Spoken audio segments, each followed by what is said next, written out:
So 3 separate treaties going on regarding the same land. Look at how double dealing, how duplicitous, how hypocritical, how backstabbing the Brits were here.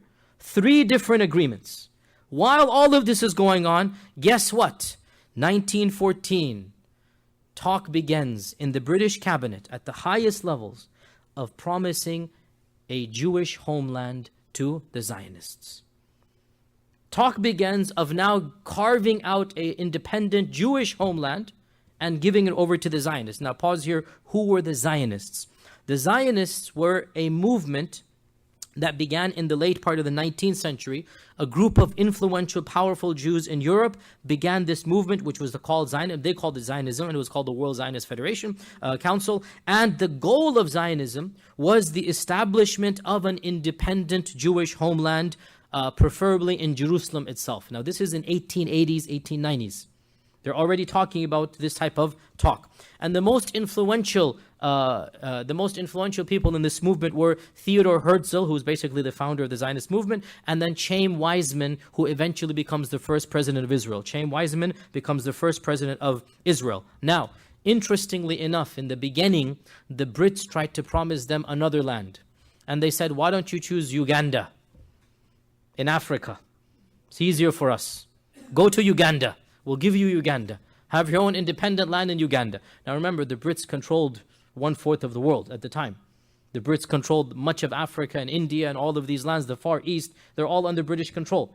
And many countries in Africa were British protectorates. So they wanted to give a country they felt wouldn't be problematic. So they tried to convince them to take Uganda. And if they had said yes, history would have taken a whole different turn. Israel would have been in Africa. In the heart of Uganda, there'd be Israel over there, right? But they insisted. No, we only want Jerusalem. Our eyes are on the prize. We want Jerusalem. And eventually the British negotiated out and they agreed to support the Zionist cause. Now, this leads to a very, very big question. Why? Why would England, why would Britain want to support the Zionists? What are they gaining out of this?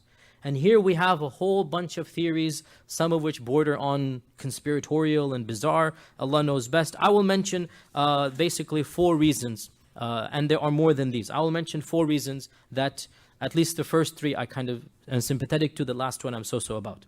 The first reason, and by the way, this topic of why the Brits wanted to support the Zionists is a very interesting topic, and as I said, you get a lot of theories, and some of them really are conspiratorial, and I just want to dismiss those outright. The first reason that I think is very clear, and there's no denying this, the same reason why every single politician makes promise to members of his own congregation, his own group, and that is for their support. You make promises to your people, to segments of your people, right? When a politician is running for office, he's going to promise the gun holder something. He's going to promise the abortions something. He's going to promise, elderly people something. It's a part of what you do as a politician, right? You gather their support. And the Jewish population in England was, relatively speaking, powerful and wealthy. And like every political party, there's nothing sinister about this. What does a politician do? You want the support of those people. So the British Parliament felt the need to get the support of Britain's Jews. That's reason number 1. Directly from this reason number 2, one of the richest and most powerful Jews in all of England was Chaim Weizmann himself. And Chaim Weizmann in particular was very much needed by the British. Why? Because Chaim Weizmann wasn't just rich because of having some businesses and whatnot.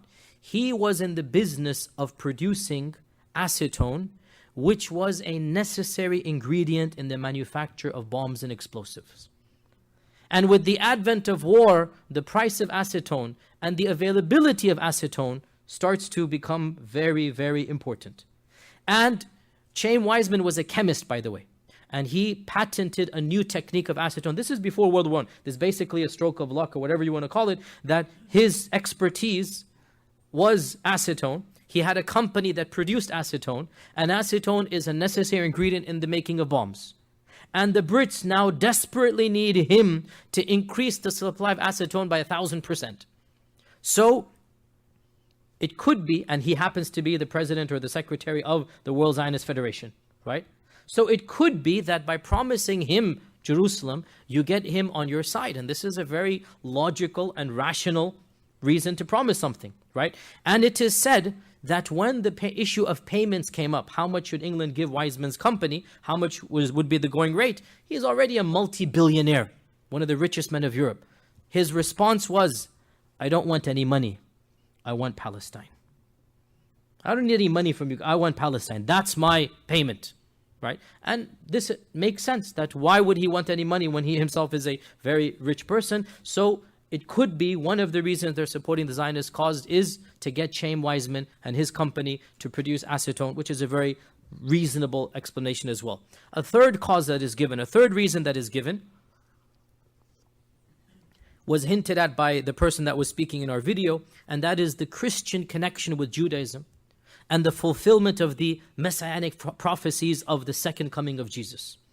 It is bizarre for most Muslims to know this, but actually many Christians are more pro-Zionist than most Jews. We as Muslims, most of us are ignorant about this. Some of the Christian fundamentalist groups are more pro-Zionist than Jewish groups. And the reason for this is because they believe that when the Holy Land is ready, Jesus Christ will return again. And they want to expedite the process. And no doubt fundamentalist Christians think Jews are misguided, but they think Jews are misguided because they haven't been updated yet. For us, they view us as being not even on the chart of misguidance. We're not even on that chart. We're completely off the charts. Jews are, they lost the plot because they didn't believe in Jesus. That's what they believe. For us, they believe we are not even on the path of guidance. So there's more sympathy to Jews, obviously, because in the end of the day, Jesus was a Jew. He came for the Jews. I mean, they all acknowledge this. There's more familiarity with the Jews, and we are considered to be heathens and barbarians and following a false prophet. That's their view. And the Prime Minister of England, Lloyd George at the time, was an ardent evangelical Christian.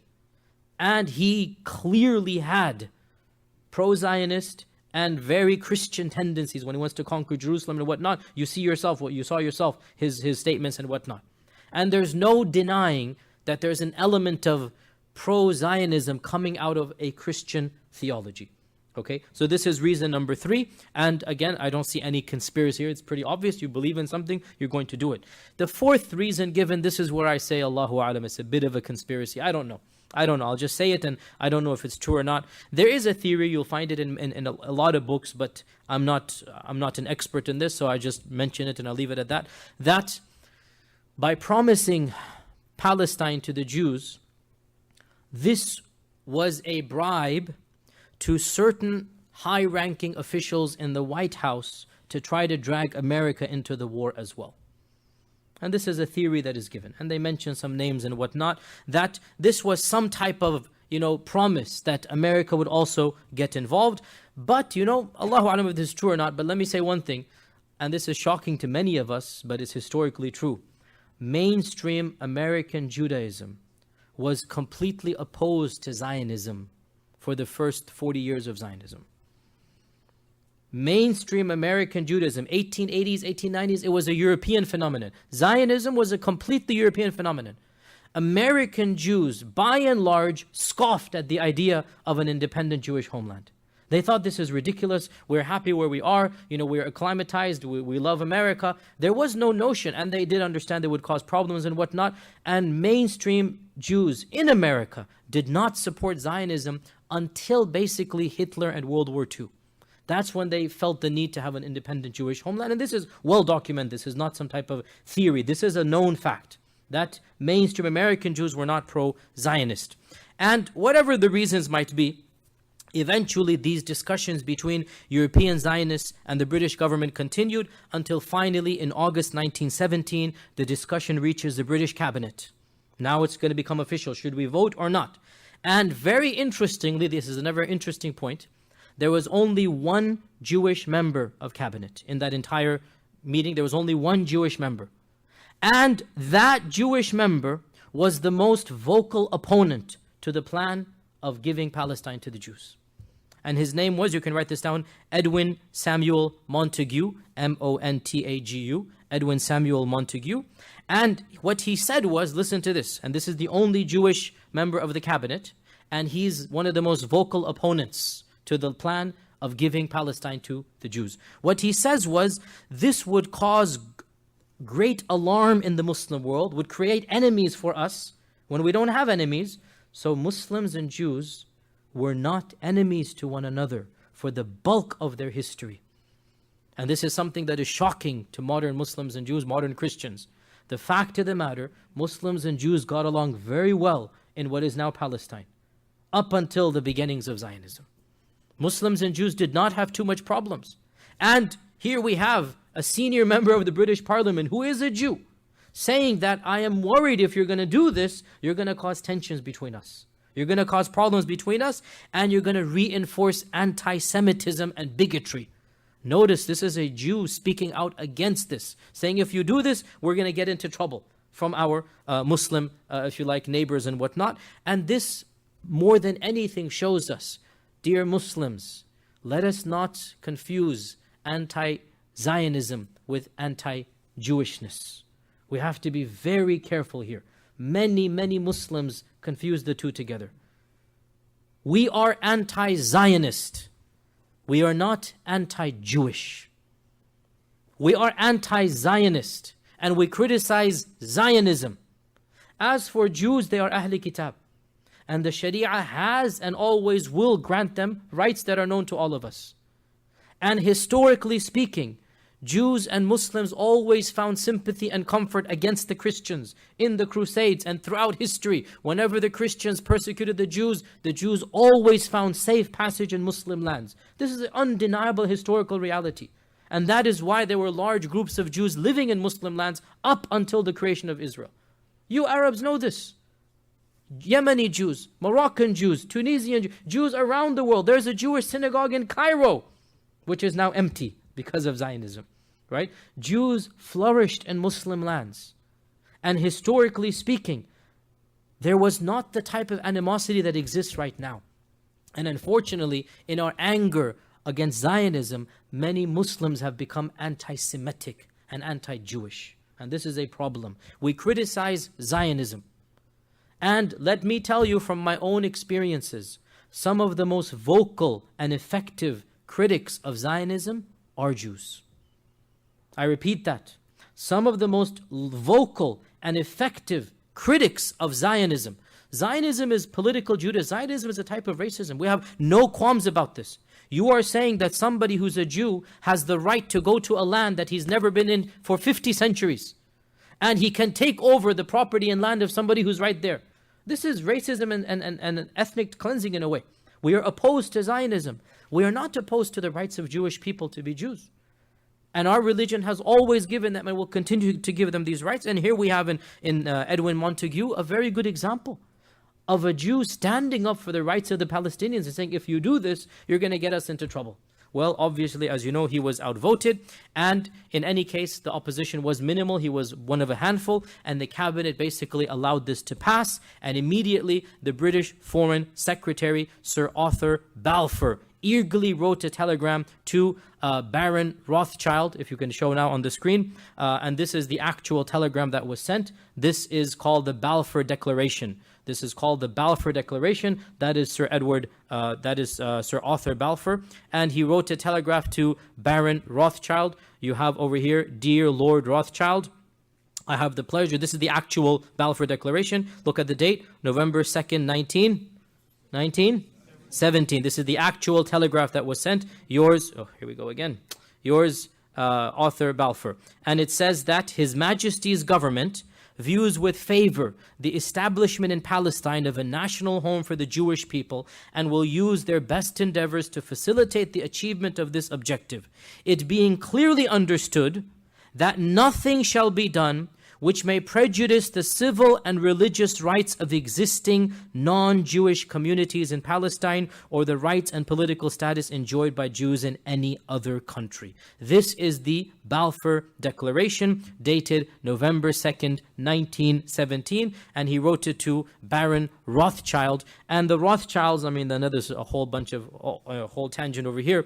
The Rothschilds were well, who is Baron Rothschild? Baron Rothschild is the highest ranking, he is a lord, and the lord is like, there is no equivalent in America, but like he's higher than a senator. He's a lord, and he is the highest ranking Jewish basically member of the British Parliament and royalty. He is a lord in the House of Lords, and he is the highest ranking Jew in England, and so and he's also obviously a member of the World Zionist Congress, and so immediately Sir Arthur Balfour sends him the telegraph, and of course the Rothschilds is a whole different tangent over here.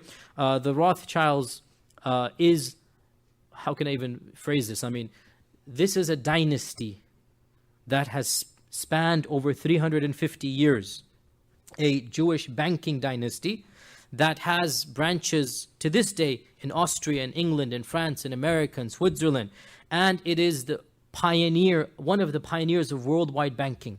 And their net worth in today's value, back in the 1800s, would literally be in the hundreds of billions.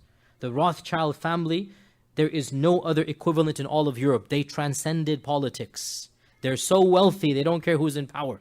These are people that are the bankers and the people of wealth in a number of European lands, and they are still around to this day. One of their members is the founder of that famous Swiss bank. He's worth $100 billion or something. Well, the bank is worth, not him, but I mean, he's the president or whatnot. The family is still active to this day. So he writes the letter to Baron Rothschild, and he basically promises him that, look, you help us out, and you will get your state in Palestine. You will get your Israel. Now, the same land has been promised to three people, basically, right? Well, you can say when the British promised it to themselves, they feel they have the right to give it to the Jews now. So they're promising the Arabs freedom, and they've already negotiated with the French and German that they're going to keep Jordan, and then they've already said a part of Jordan will be given over to, Transjordan will be given over to the Zionists. Now, the Arabs and Muslims once again found out about the Balfour Declaration, because the Balfour Declaration was not top secret, unlike the Sykes-Picot Agreement. The Balfour Declaration was made public, and it was publicized in the newspaper. Once again, the Brits convinced the Arabs that don't worry about it, we'll deal with it when the time comes. And the Arabs basically went along. They fell for it again. That don't worry, we trust you. You guys are going to help us out. And they ignored the Balfour Declaration. And do realize that when all of this began, pre-World War I, only 5% of Palestine were Jews. The Jewish population was less than 5%. And they are being told that you're going to get a state in modern Palestine. I mean, in some cities, Muslims are 5% here in America. Probably in New York, we're more than that. Imagine if we are told, oh, you can get all of New York, don't worry. This is literally the promise that's being made, right? All of New York is yours if you just help us out. Well, how about the rest of the people of New York? All of this, we need to understand, this is what's going to happen now. That's exactly the tensions that are going to come. This is exactly the problem. And these are the three primary agreements that the Brits made, and it is undeniable that these agreements demonstrate the duplicity and the outright hypocrisy of England and the double-crossing role that they played in promising different people different things, and in particular, how they backstabbed the Arabs and the Muslims.